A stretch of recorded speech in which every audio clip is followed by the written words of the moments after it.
Well, Alaïa and Dior, they have many similarities. Yes, we already saw. Yeah, you can see in the work. Yes, definitely. I think when Azzedine came to Paris in '56, he came because he had the possibility to do a stage at Dior. And that's why he came. For him, it was like a goal, to go and see the couture, the atelier. Yeah. He was there very briefly, but he always kept in his mind the image of the savoir-faire of the man, the petit man, and the people working with their hands, the craftsmanship.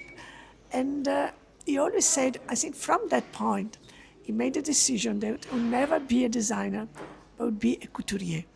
And he was always very proud to say this. He was always saying, I'm not a designer, I'm a couturier. Yeah. They're very similar in that sense, also the precision, the way they love the small waist and the skirts and the femininity, and they loved women. Yes. You can see that. Absolutely. Respect women.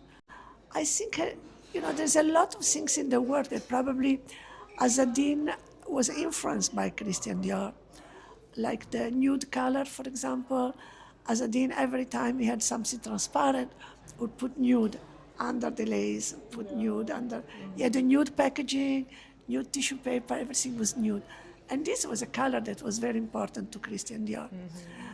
And this way you can keep going, see many, many similarities. When you work to be a couturier and you want to be the best, which they both wanted to be the best, it's a work of solitude at the end. That's true. And so of retreatment and spend not such a social life. Then, of course, between the two, there's 30 years span. When Azzedine started creating clothes, for him, the fact that the woman could move, for him was very important, which was different from the corset. But at the same time, Azzedine loved corsets, except he was trying to make the corset more, 30 years later. It's quite logical.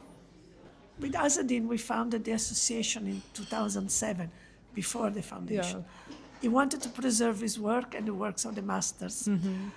I know that he would be proud to have his clothes shown next to Christian Dior Yes. or Balenciaga, like we did before, or Madame Grey. But I think for him, what the most important, and this is what we try to do with Olivier Sayard, who's the director, transmission to the new generation, to be able to perceive the secrets behind the dresses, to understand the construction, to understand how they were made. Another one of my questions was about young designers today. So, what do you look for in young designers today? What is the first thing that you pay attention to when you... Today and before was always the same point. We need to have a point of view. When you see a point of view, even if it's not good or perfect or still to be developed, you can see there is something strong and personal and new. And this has always to be encouraged, because only this way they can keep going. Do you think fashion today kind of still produces culture, or it's kind of more reactionary to what is happening in the world today? Allora, the social environment has always been influenced fashion. Yes. And this is going to be the same all the time. Fashion today, there's a lot of young designers, very, very strong, that try to, to express their voices. And I have big hopes for the future. You've built your career kind of between fashion and culture and journalism as well.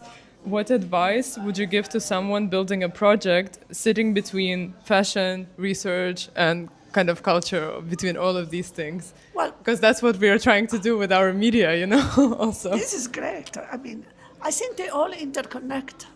Absolutely. I think it's important to keep be curious and not to think you have to go on in one direction, because the directions are many. What is important that you make them yours. That at the end, all those things that your curiosity brings to, then you sum up into what is your vision. I've been editing all my life. Yes. I think I edit what I feel it's important enough for me to want to be shared with the other people. I think, it's all about communication, sharing. If I feel strongly that something should be shared, Yeah. for me it's going to last. Then I don't know if it's going to last or not, but it's going to last for me, and I hope for the people who are going to approach it. Yeah. It's very important to create a conversation between the people you talk to. It's an exchange. Yes. We both learn every day. Where digital experiences often kind of dominate, what role do you think physical exhibitions and physical spaces like this will kind of play in the future? Well, if we look at the amount of exhibitions all over the world, I have to say that people are not happy with the digital. Yes, yeah. No, because it's growing and growing. And actually, I've never seen so many exhibitions, never so many curation of fashion than the last 5 years. No? This is a great good sign. But, digital, you only use 2 senses. Yeah, We have 5, exactly. if not 6, if somebody's like. So why not to use them? And the pleasure to go and see an exhibition and with friends or not friends or alone. Yeah. And you share ideas. You cannot do this on the digital. Exactly. Possible. And do you have any particular stance on artificial intelligence, for example, and its usage in, I don't know, in fashion or in culture today? Like, do you have a particular point of view on that? Well, I think artificial intelligence, it's something we have to live with because Yes. you cannot avoid. It's like when the internet came in 90 whatever and Google arrived in 97, it's like we would have said, no, I don't want to deal with it. Yeah. That's all the fax. The fax came and left, the tailors came and left. We have to live with what is new because it's part of our future. Exactly. And then we only have to use in the way that is good for us. For me, internet and AI are a service, something we can use to go faster in understanding sometimes, and we shouldn't be victims. I started working in 68. Telegrams. Then there were telex. Yeah. Then there was fax. Then there were emails. And then there was Google. And now there's AI. Okay, I think we have to be open to this. Yeah. I think it's important to embrace the new Exactly. Yeah. and not to be victims of the new. Yes. But probably the people like me that went through a lot of these changes Yeah. are more open to embrace because we think, oh my God, would I have ever thought of it? When you see 2002 Odyssey in the space, Yeah. was what, 68? Yeah. 68.